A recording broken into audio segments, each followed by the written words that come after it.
बिस्मिल्लाहिर्रहमानिर्रहीम।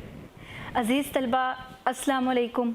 मैं शाज़िर Yasmin Britain international college से आपको उर्दू के लेक्चर नंबर 12 में खुश आमदीद कहती हूँ। आज हम हिस्सा ग्रामर का आगाज़ करेंगे। हिस्सा ग्रामर में आपको मैंने अदबी इस्तिलाहात पढ़ानी है। इससे पहले मैं आपको शेरी इस्तिलाहात पढ़ा चुकी हूँ। अज़ीज़ तलबा, हमारे पेपर में 20 नंबर हिस्सा मारूज़ी के हैं, जिसमें मैंने आपको बताया था कि पहले सवाल में 4 जुज़ हैं। इन 4 जुज़ में पहला जो जुज़ है अलीफ हिस्सा नसर के 5 कसीरुल इंतखाबी सवालात आएंगे। फिर दूसरा जुज़ है शेरी इस्तिलाहात, उसमें हमारे 5 नंबर के कसीरुल इंतखाबी सवालात आएंगे, वो मैं आपको पढ़ा चुकी हूँ। तीसरा जुज़ है अदबी इस्तिलाहात, इसमें भी 5 नंबर के आपके कसीरुल इंतखाबी सवालात आते हैं। और उसके बाद है आपका चौथा जुज़ तज़कीर व तानीस, 5 नंबर के सवालात इसमें से आते हैं कसीरुल इंतखाबी। कसीरुल इंतखाबी का मतलब ये होता है कि आपको एक स्टेटमेंट दी जाती है, यानी एक आपको तहरीर दे दी जाती है और आपने उसमें से 4 कसीरुल इंतखाबी सवालात में से आपने एक का इंतखाब करना होता है जो दुरुस्त होता है आपका। तो इसी लिहाज से अदबी इस्तिलाहात में से भी आपके 5 MCQs आएंगे। अदबी इस्तिलाहात या नसरी इस्तिलाहात इनको कहते हैं। इस्तिलाहात का मफ़हूम, उसके लुगत में क्या मानी है या उसके इस्तिलाही मानी क्या हैं, ये मैं आपको शेरी इस्तिलाहात में बता चुकी हूँ। आज आसानी के लिए मैं आपको फिर बता दूँगी कि इस्तिलाह की जमा है इस्तिलाहात और इस्तिलाह की जमा इस्तिलाहात है, और इसके जो मानी है कि ऐसे अल्फाज जो किसी ख़ास जगह पर ख़ास मानी दें। आसान सी इसकी तारीफ़ है कि कैसे अल्फाज जो ख़ास जगह पर ख़ास मानी दे, इसको इंग्लिश में टर्मिनोलॉजी भी कहते हैं।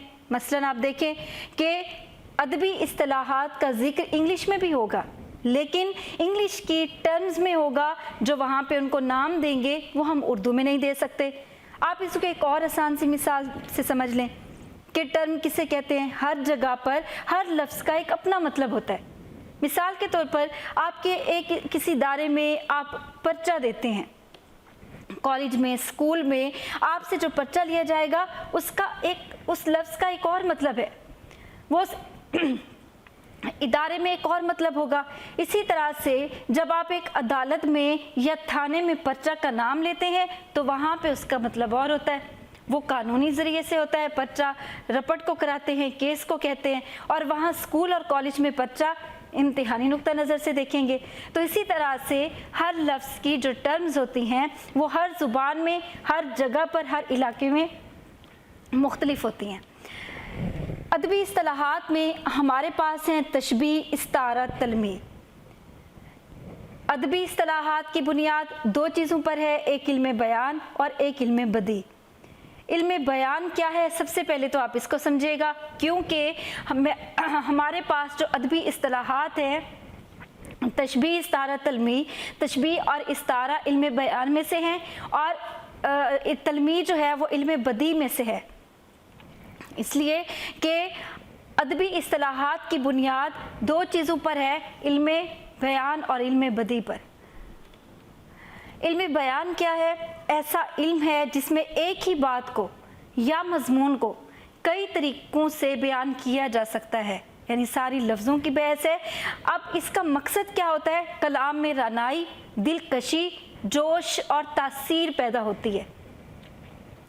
एक बात को, एक लफ्ज़ को या मजमून को कई तरीक़ों से बयान करना इल्म बयान का फ़न है। अब यहाँ पे अक्सर स्टूडेंट्स ये भी सवाल करते हैं कि फिर शेरी इस्तिलाहात में और अदबी इस्तिलाहात में क्या फ़र्क है। अब अगर हम इनको नसरी इस्तिलाहात कहते हैं तो क्या अदबी शेरी जो इस्तिलाहात हैं क्या वो शेर में इस्तेमाल होती हैं, तो क्या ये शेर में इस्तेमाल नहीं हो सकती? हो सकती हैं। अदबी इस्तिलाहात और शेरी इस्तिलाहात में ये फ़र्क है कि शेर बनाने के लिए वो असूल है जो शेरी इस्तिलाहात है, और ये शेर के अंदर लफ्ज़ों और जुमलों का हुस्न है जो हम इल्म बयान के ज़रिए पैदा करते हैं। हम इसको नसर में भी इस्तेमाल कर सकते हैं, हम इसको शायरी में भी इस्तेमाल कर सकते हैं, क्योंकि क्या है कि ये अल्फाज को खूबसूरत, दिलकश और उसमें रानाई पैदा करने के लिए होता है, एक नया रंग पैदा करते हैं अल्फाज। इसी तरह से इल्म बयान में हमारे पास 4 चीज़ें हैं जिनके ज़रिए हम अल्फाज या एक मौजू को कई तरह से बयान करते हैं। अच्छा, आप एक मौजू या लफ्ज़ को कैसे, मसलन आप एक मिसाल देखें कि चांद का लफ्ज़ है, हुस्न के लिए बयान किया जाता है और महबूब की तारीफ़ के लिए भी चांद के लफ्ज़ को बयान किया जाता है। अब हर शायर ने इस लफ्ज़ का इस्तेमाल किया है, लेकिन उसमें हर किसी का मौजू अलग है, हर किसी ने अपने तरीके से बयान किया है और एक ही लफ्ज़ को कई तरीक़ों से बयान करके उसमें एक नया हुस्न पैदा किया है। इल्म बयान का मकसद भी यही है। इल्म बयान की कितनी इक़साम है? इल्म बयान की 4 इक़साम हैं, तशबीह, इस्तारा, मजाज़ मुरसल और किनाया। साल अव्वल के सिलेबस में हमारे पास 2 चीज़ें हैं, तशबीह और इस्तारा। इनके बारे में हम पढ़ेंगे कि इनकी क्या तफसील है, तशबीह किसे कहते हैं, इस्तारा किसे कहते हैं। तशबीह की तरफ आते हैं। तशबीह के लुग़वी मानी है मानित करार देना, मुशाबे करार देना, एक चीज़ को दूसरी चीज़ जैसा करार देना, यानी इसके लुगत में मानी दर्ज है। इस्तिलाही मानी यानी अमली तौर पे क्या है, अमली तौर पर लुगत में जो मानी हो अमली तौर पर मुख्तलिफ होते हैं, क्योंकि उसका इस्तेमाल कैसे होता है, इसी हवाले से इस्तिलाही मानी हमारे लिए बहुत ज़्यादा इम्पोर्टेंट है। इल्म बयान की इस्तिलाह में जब किसी ख़ास खूबी की बिना पर एक चीज़ को दूसरी चीज़ के मानित करार देते हैं तो उसे क्या कहते हैं, उसे तशबीह कहते हैं। अगर हम सिर्फ तारीफ़ को एक रट्टा लगाते जाएं और इसको समझे ना तो फिर हमें कभी भी समझ नहीं आएगी। इसलिए इसको समझिएगा कि जब हम किसी एक चीज़ को किसी दूसरी चीज़ के मानित करार देते हैं किसी ख़ास खूबी की बिना पे, मैंने 3 चीज़ों का यहाँ पे जिक्र किया है कि पहली चीज़, जब हम किसी को किसी से तशबीह देते हैं तो वो दूसरी चीज़ हो जाएगी, किसी को और किसी से तशबीह देते हैं तो इसका मतलब ये है कि जब हम एक चीज़ को किसी दूसरी चीज़ से तशबीह दे रहे हैं तो वो चीज़ मुख्तलिफ होनी चाहिए। मसलन अगर मैं ये कहती हूँ अकरम अकरम की तरह है, ये तो कोई खूबी ना हुई। मैं कहती हूँ अकरम असलम की तरह है, कोई खूबी ना हुई। इस चश्मे का पानी उस चश्मे की मानित ठंडा है, कोई खूबी ना हुई। मैं इसे तशाबा तो कह सकती हूँ, मैं इसे ये तो कह सकती हूँ कि ये मिलता जुलता है, लेकिन ये तशबीह नहीं है। जब मैं ये कहूँगी कि कोई ख़ास खूबी है अगर अकरम के अंदर और मैं उस खूबी की बिना पे उसको दूसरी चीज़ के मानित करार दूँगी तो तब तशबीह होगी। जब मैं ये कहूँगी अकरम चाँद की तरह हसीन है तो इसका मतलब ये है कि अकरम हसीन है और मैं इसके हुस्न की मिसाल देने के लिए मैं इसको किसकी मानित करार दे रही हूँ, चाँद की मानित। ठीक है, पहला पॉइंट आपने समझ लिया होगा कि जब हम किसी एक चीज़ को किसी दूसरी चीज़ के मानित करार देते हैं तो वो चीज़ दूसरी चीज़ मुख्तलिफ होनी चाहिए। ठीक है, एक जैसी नहीं होनी चाहिए। इसी तरह से फिर एक और दूसरी चीज़, तीसरा पॉइंट जो अहम है वो ये है कि हम जिस वजह से तशबीह दे रहे हैं, जिस खूबी की बिना पर, वो खूबी ऐसी होनी चाहिए जो आम हो, जो सबके जहनों में मौजूद हो। मसलन आपको जैसे मैंने मिसाल दी है कि इस चश्मे का पानी उस चश्मे की मानी ठंडा है, ये कोई तशबीह नहीं है। लेकिन जब मैं ये कहती हूँ कि इस चश्मे का पानी बर्फ़ की तरह ठंडा है, बर्फ़ आम है, सबके जहनों में उसका पहले से ही मौजूद है कि बर्फ़ ठंडी होती है, सबको पता भी है उस खूबी का। तो इसी वजह से हम जब किसी एक चीज़ को दूसरी चीज़ के मानित करार देंगे तो वो खूबी सबके जहनों में पहले से मौजूद होनी चाहिए, ऐसी होनी चाहिए कि जब हम उस चीज़ का नाम लें कि उसकी मानित है तो फिर सबके जहनों में कि अच्छा वाकई ऐसे है। जैसे हम किसी की रंगत को कहते हैं दूध की तरह सफ़ेद है, दांतों को कहते हैं मोती की तरह चमक रहे हैं। दूध आम है सबके जहनों में, मोती आम है सबके जहनों में, मोती का रंग सबको पता है, दूध का भी पता है। इसी तरह से मोती की चमक भी सबको पता है। तो इसी तरह से जब हम ये कहते हैं कि अकरम शेर की तरह बहादुर है, तो यहाँ पे इसका मतलब ये है कि हम इसकी मिसाल में अगर हम देखते हैं कि अकरम की बहादुरी को हम शेर की मानित कह रहे हैं। शेर हम सबके जहनों में मौजूद है कि शेर बहादुर है, अकरम शेर की तरह बहादुर है। हमने अकरम को शेर से तशबीह दी है उसकी बहादुरी की वजह से। ठीक है, अब आपको डेफिनेशन समझ आ गई होगी कि एक चीज़ को किसी दूसरी चीज़ के मानित करार देते हैं किसी ख़ास खूबी की वजह से। अब यहाँ एक और बात समझिएगा, ये खूबी ज़रूरी नहीं कि सिर्फ तारीफ़ हो, ठीक है, तो तारीफ़ के अलावा इसकी खूबी और बदसूरती में भी आ सकती है, क्योंकि वो सिफत ही होती है ना, खूबसूरती बदसूरती सिफत में आती हैं। तो ये सिफत, ये खूबी तारीफ़ भी हो सकती है और तारीफ़ नहीं भी हो सकती, लेकिन होनी सिफत चाहिए। मसलन हम ये भी कह सकते हैं कि अकरम का रंग जो है वो कौवे की तरह है, फिर हमें पता फ़ौरन चल जाएगा अगर कौवे की मानित कहा है तो उस अकरम का रंग काला होगा। ठीक है, इसी वजह से अब इसकी मिसालें देखिएगा। अकरम शेर की तरह बहादुर है कि हमने अकरम को शेर से तशबीह दी है, तो इसका मतलब अकरम बहादुर है। दूसरी मिसाल देखिएगा, वो चांद की मानित खूबसूरत है। हम किसी शख्स को हमने देखा और हमने कहा कि वो बहुत खूबसूरत है, तो हमने उसको चांद के साथ जाके मिलाया है, तो इसी तरह से ये तशबीह हो गई। अच्छा, अब ये ज़रूरी नहीं है कि तशबीह सिर्फ जुमलों की सूरत में होती है, अशार में भी तशबीह दी जाती है। ठीक है, मैंने आपको पहले ये बात समझाई थी कि ये असनाफ ना सिर्फ नसर में इस्तेमाल होती हैं बल्कि हम इनको शायरी में भी कर सकते हैं। जहाँ में अहले इमा सूरत खुर्शीद जीते हैं, इधर डूबे उधर निकले, उधर डूबे उधर निकले। अब देखिएगा इसमें तशबीह कहाँ पे है, किसको किससे तशबीह दी जा रही है। पहली चीज़ तो आप ये देखा करें, किसको किससे तशबीह दी जा रही है, किस वजह से दी जा रही है।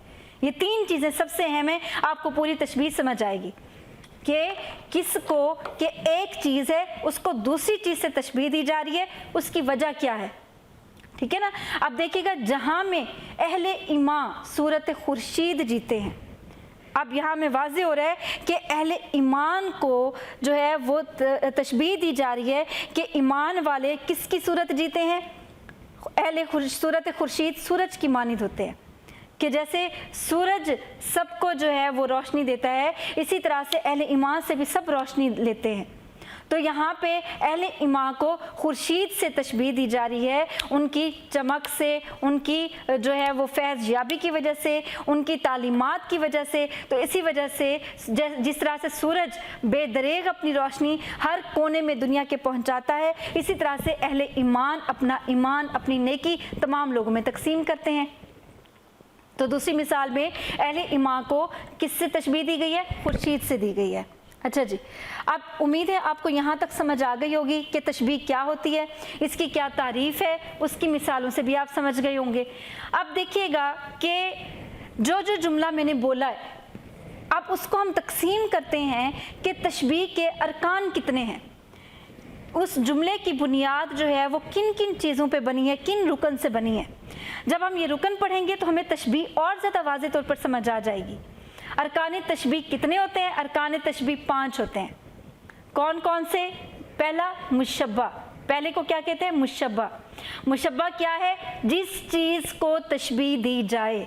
ठीक है, मुशब्बा जिस चीज़ को तशबीह दी जाए। जैसे मैंने आपको कहा था अकरम शेर की तरह बहादुर है, तो मैंने किसको पहली तशबीह दी थी, मैंने अकरम को दी थी। ठीक है, तो मुशब्बा क्या होगा, अकरम के जिस चीज़ को तशबीह दी जाए। मुशब्बा बे क्या होता है, मुशब्बा बे होता है कि जिस चीज़ से दी जाए, जो चीज़ हमने फ़र्ज़ की थी, हमने जिस चीज़ से दी थी, अब वो जिस चीज़ से दी थी वो क्या है, मुशब्बा बे। यानी जैसे मैंने कहा था अकरम शेर की तरह बहादुर है, मुशब्बा में अकरम आएगा और शेर में क्या आएगा, शेर में आएगा, उसमें मुशब्बा बे में आएगा शेर, कि अकरम शेर की तरह बहादुर है। अब इनका एक और नाम भी दिया जाता है, मुशब्बा और मुशब्बा बे का, इनको तरफ़ैन तशबीह भी कहते हैं। ठीक है, इनका दूसरा नाम भी है। जैसे MCQs आपका आ जाता है, आपसे पूछा जाता है कि मुशब्बा और मुशब्बा बे को क्या कहा जाता है, तो आप कहेंगे तरफ़ैन तशबीह। तीसरा अरकान देखिएगा वजह तशबीह, ठीक है, कि हमने किस वजह से तशबीह दी, हमने अकरम को शेर क्यों कहा, उसकी वजह क्या थी, उसकी वजह क्या थी, उसकी वजह थी बहादुरी, वजह तशबीह। उसके बाद चौथा आप देखिएगा रुकन, चौथा है हर्फ तशबीह, हर्फ तशबीह जिसका दूसरा नाम है अदात तशबीह।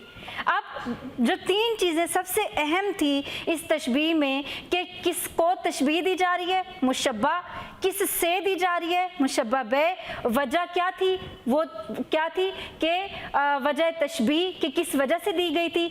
उसके बाद आ जाता है हर्फ तशबीह कि हमने मुशब्बा और मुशब्बा बे को किस चीज़ से मिलाया है। ये हर्फ मुख्तसर से होते हैं जिनके अपने कोई मानी नहीं होते, लेकिन जब किसी और लफ्ज़ के साथ मिलते हैं तो फिर पता चलता है कि इनकी क्या अहमियत है, ठीक है। और ये हर्फ तशबीह कौन कौन से होते हैं, जैसा, जैसी, मिस्ल, मानिद, गोया, जूं, बरंग, शक्ल वगैरह, इस तरह के होते हैं ये हर्फ तशबीह। जब ये मुशब्बा और मुशब्बा बे के दरमियान या दो लफ्ज़ों को जोड़ने के लिए इस्तेमाल होते हैं, उनके दरमियान आते हैं तो पता चलता है कि किसका ताल्लुक़ किससे है। मसलन हमने ऊपर की मिसाल में ये देखा था, अकरम शेर की तरह बहादुर है। अब अकरम और शेर के दरमियान में क्या हर्फ आ रहा है, की तरह, ठीक है। तो इसी तरह से इन हर्फ की भी एक अपनी अहमियत है, इसको हर्फ तशबीह भी कहेंगे और हम इसको अदात तशबीह भी कहेंगे। इसके बाद देखिएगा चौथा, पांचवा जो रुकन है वो है गर्ज़ तशबीह।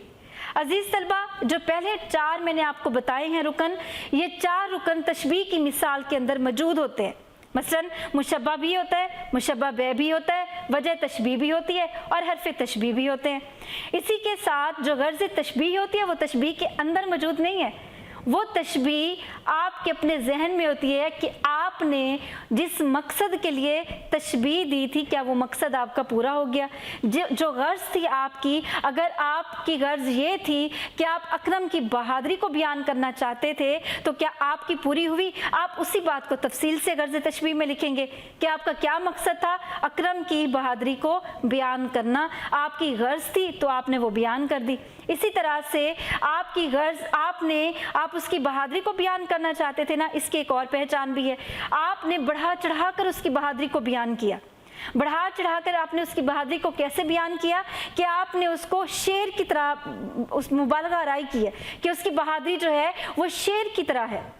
तो इसका मतलब यह है कि गर्ज़ तशबीह एक ऐसा रुकन है जो तशबीह की मिसाल के अंदर मौजूद नहीं है, लेकिन आप अलग से उसका बयान देंगे कि इस मकसद हमारा था अकरम की बहादुरी को बयान करना, तो गर्ज़ तशबीह मुकम्मल है, ठीक है। इसी तरह से अब हम इसकी और मिसालें देख सकते हैं ताकि आपको अब अरकान समेत जो है पूरी तरह से वजाहत हो जाए कि तशबीह है क्या। पहली मिसाल है अली शेर की तरह है, मैं आपको पूरी मिसाल पढ़ा चुकी हूँ। अली शेर की तरह है या अकरम शेर की तरह बहादुर है, ये आपने समझ ली। शेरी मिसाल से हम समझ लेते हैं दोबारा, क्योंकि बच्चों को सबसे ज़्यादा यही लगता है कि हमने यहाँ से कैसे तलाश करना है कि क्या मिसाल होगी। शाम ही से बुझा सा रहता है, दिल है गोया चिराग मुफलिस का। अब इसमें आपने देखना है कि किसको किससे तशबीह दी जा रही है। आपको अल्फाज से मालूम हो जाएगा कि इसमें कौन सा ऐसा लफ्ज़ है जिसको किसी चीज़ से तशबीह दी जा रही है, और जिससे तशबीह दी जा रही है वो हम सबके जहनों में आम भी है, वो ख्याल हमारे जहनों में मौजूद भी है। दिल है गोया चिराग मुफलिस का, दिल को चिराग से तशबीह दी जा रही है, ठीक है। हम इसकी देख लेते हैं कि इसकी क्या और मिसाल है। अब अगर मैंने कहा है कि दिल है गोया चिराग मुफलिस का, तो मुशब्बा हमारे पास क्या हो गया, पहली चीज़ क्या है जिसको हमने तशबीह दी, दिल। दूसरी चीज़ क्या है हमारे पास जिससे दी, चिराग, वो सिफत आम भी है, सबके जहनों में मौजूद भी है। हमने दिल को चिराग से तशबीह दी है, तो इसका मतलब क्या है कि मुशब्बा हमारे पास दिल है और मुशब्बा बे हमारे पास क्या है, चिराग। वजह तशबीह क्या है, हमने क्यों दिल को चिराग कहा है, اس کی وجہ کیا ہے؟ ہم نے اس لیے کہا ہے کہ جیسے چراغ بجھا بجھا سا رہتا ہے، اس کا معلوم نہیں ہے کہ کب بجھ جائے، اگر دل ہمارا اداس ہے تو وہ بھی بجھا بجھا سا رہتا ہے، تو اسی وجہ سے ہم نے دل کو چراغ سے تشبیہ دی۔ ہم شعر کے مفہوم کو سمجھ کے کریں گے کہ شعر خوشی ہے یا دکھ کا ہے، تو اسی وجہ سے دل کا بجھنا جو ہے وہ وجہ تشبیہ ہے۔ اچھا، اب اس میں دیکھیے گا حرف تشبیہ کیا ہے۔ ہم نے دل کو چراغ کے ساتھ کیسے جوڑا ہے، کس حرف سے جوڑا ہے؟ حرف تشبیہ کیا ہے؟ دل ہے گویا چراغ مفلس کا۔ اکثر اسٹوڈنٹس کہتے ہیں ہے حرف ہوگا، نہیں، آپ کو میں حرف بتا چکی ہوں جس کا مطلب ہوتا ہے گویا، سی، کا، سا، مانند، مثل، اس طرح کے جو ہوتے ہیں وہ حرف ہوتے ہیں۔ تو یہاں پہ کیا لفظ استعمال ہوا ہے؟ گویا، دل ہے گویا چراغ مفلس کا۔ غرض تشبیہ کیا ہے کہ کیا آپ کی غرض پوری ہوئی؟ آپ نے جو غرض اس شعر میں رکھی تھی، ہم دل کی اداسی کو بیان کرنا چاہتے تھے، تو دل کی اداسی کیا ہے؟ وہ غرض تشبیہ ہے۔ اس طرح سے ہمارے 5 رکن پورے ہو گئے ہیں ارکان تشبیہ کے۔ تیسری مثال دیکھیے گا، خوبصورت ستارہ آنکھوں سے زندگی کا نصیب چمکا ہے۔ واضح ہو رہا ہوگا کہ خوبصورت ستارہ آنکھوں سے، ستارہ آنکھوں سے، ہم آنکھوں کو تشبیہ دے رہے ہیں ستارے سے۔ ستارہ چمکدار چیز ہے، اور آنکھیں جو ہے اگر چمکدار ہیں، ان کی خوبصورتی یہی ہے چمک، تو ہم آنکھوں کو ستارے سے تشبیہ دے رہے ہیں۔ تو اسی طرح سے اب اگر ہم اس کے ارکان میں دیکھتے ہیں تو آنکھیں کیا ہیں؟ مشبہ ہیں۔ ستارہ مشبہ بہ، کیونکہ ہم نے آنکھوں کو ستارے سے تشبیہ دی ہے۔ حرف تشبیہ کیا ہے اس میں؟ اب دیکھیے گا، جب آپ کا مصرع آیا ہے خوبصورت ستارہ آنکھیں، ان کے درمیان کوئی حرف نہیں ہے، تو اس کا مطلب یہ ہے کہ اس میں حرف نہیں ہے، اور صرف مشبہ اور مشبہ بہ کے استعمال سے جو ہے وہ تشبیہ دی گئی ہے۔ تو اسی طرح سے ہم حرف تشبیہ میں لکھیں گے کہ اس میں حرف نہیں ہے۔ وجہ تشبیہ کیا ہے؟ چمک ہے۔ غرض تشبیہ کیا ہے؟ آنکھوں کی خوبصورتی کو بیان کرنا۔ اب آپ کہیں گے کہ یہ کیا حرف کیوں نہیں ہے؟ بعض اشعار میں یا بعض جملوں میں ایسا بھی ہوتا ہے کہ حرف تشبیہ نہ بھی ہو تو بھی تشبیہ اپنی جگہ پہ قائم و دائم ہے۔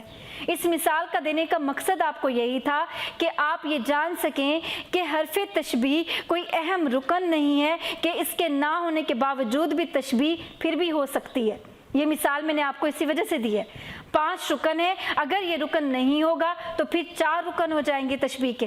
حرف تشبیہ میں ہم لکھ دیں گے کہ حرف ہے ہی نہیں، ٹھیک ہے۔ اسی طرح سے آپ یہ 5 رکن اور اس کی مزید مثالوں سے پریکٹس کریں گے، اور پریکٹس کر کے پھر مجھے بتائیں گے کہ آپ کو واقعی اس کی سمجھ آ گئی ہے۔ انشاءاللہ اگلے لیکچر کے ساتھ میں پھر حاضر ہوتی ہوں۔ ادبی اصطلاحات میں سے ایک اور اصطلاح پڑھیں گے اگلے لیکچر میں۔ اللہ حافظ۔